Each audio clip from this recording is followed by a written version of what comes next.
if you were not able to make it to the Jason Kenney Doug Ford rally to scrap the carbon tax on Friday, don't worry, I got you covered. I was there on Friday and had the chance to talk to both supporters and protesters alike.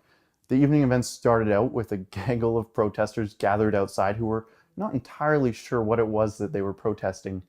They had one sign that said, "No Kenney, no Ford, no fascism," but even that was about as detailed as they got, so I started asking what it was that they were protesting. I think it's that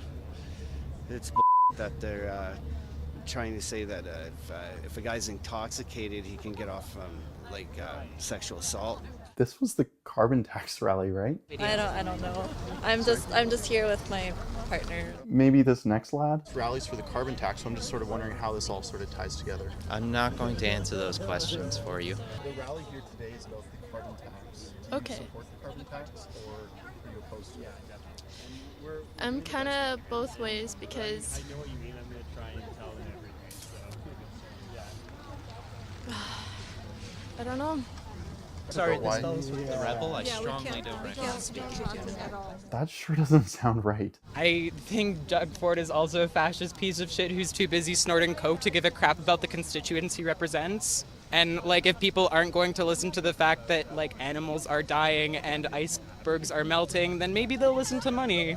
I mean, hi Keenan, how's it going? Good, how are you? I'm doing great.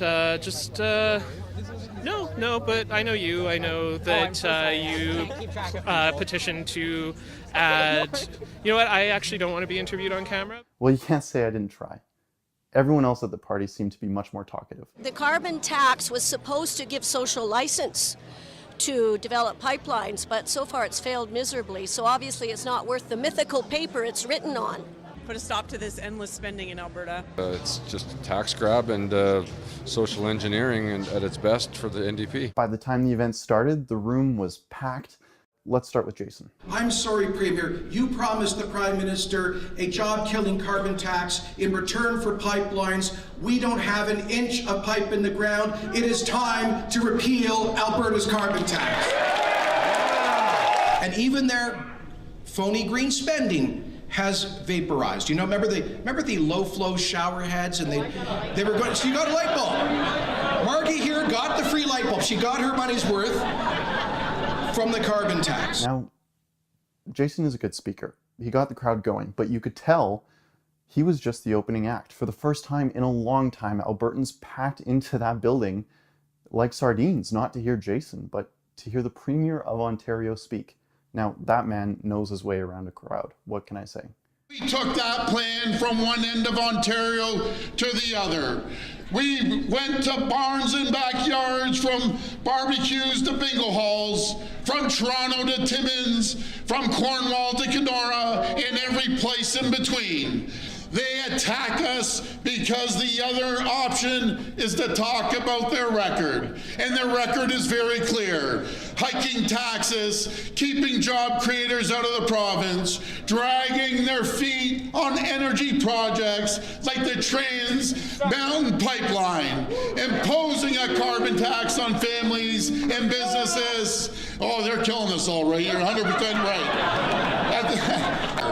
You either support jobs, families, and hardworking people of Canada, or you support a carbon tax. But I'll tell you, you can't sit on the fence, because when you sit on the fence, you get splinters. That sounds really familiar. I don't know. Someone's getting splinters. Thanks for watching, folks. If you have any protest rallies or events you'd like me to cover, drop me a line on Twitter @economic. And if you enjoyed the coverage, please share it with your friends. I hope they enjoyed it as much as I did.